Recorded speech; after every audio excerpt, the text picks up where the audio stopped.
বাংলাদেশে একটা অস্থিরতা পরিবেশ তৈরি হয়েছে। আপনারা প্রস্তুত থাকুন। 1 কোটি শরণার্থী পশ্চিমবঙ্গে আসবে। বাংলাদেশে হিন্দু কতল চলছে। রংপুরের কাউন্সিলর, নগর পরিষদের হারাধন নায়ক, তাকে খুন করা হয়েছে। সিরাজগঞ্জে 13 জন পুলিশ খুন হয়েছে, থানার মধ্যে 9 জন হিন্দু। নোয়াখালীতে হিন্দু বাড়ি পোড়ানো হয়েছে। আমি পশ্চিমবঙ্গের মুখ্যমন্ত্রী রাজ্যপালকে বলবো, অবিলম্বে ভারত সরকারের সঙ্গে কথা বলুন, কারণ সিএতে পরিষ্কার আছে ধর্মীয় উৎপীড়নের কারণে যদি কাউকে মার খেয়ে আসতে হয় আমাদের দেশ নেবে। এটা অলরেডি পার্লামেন্ট করেছে।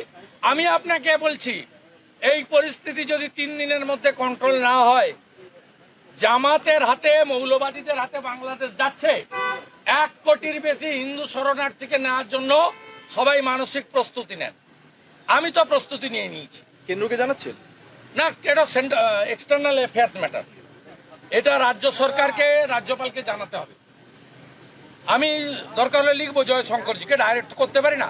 তো আমি পশ্চিমবাংলার হিন্দুদেরকে অনুরোধ করব, যার যেখানে জায়গা জমি যা আছে, আমাদের হিন্দু ভাইদের শরণার্থী হিসেবে রাখার জন্য আবার মানসিক প্রস্তুতি নেন। 48-71 রোহিঙ্গা যারা বেআইনিভাবে অনুপ্রবেশ করছে, রোহিঙ্গা যারা, ওরা তো আসবে না, ওদের সরকার হয়ে যাবে।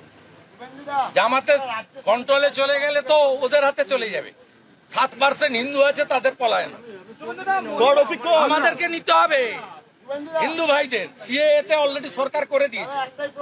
মানসিক প্রস্তুতি রাখুন। 1 কোটি শরণার্থী আসবে ভারত পশ্চিমবঙ্গে। অখিলগিরিকে বরখাস্ত করা হলো, মানে আমরা গতবারে যখন বলা হয় পশ্চিমবঙ্গের জাতীয় সঙ্গীত, আমরা তখন জনগণমন অধিনায়ক করেছি, আমরা স্বীকার করি।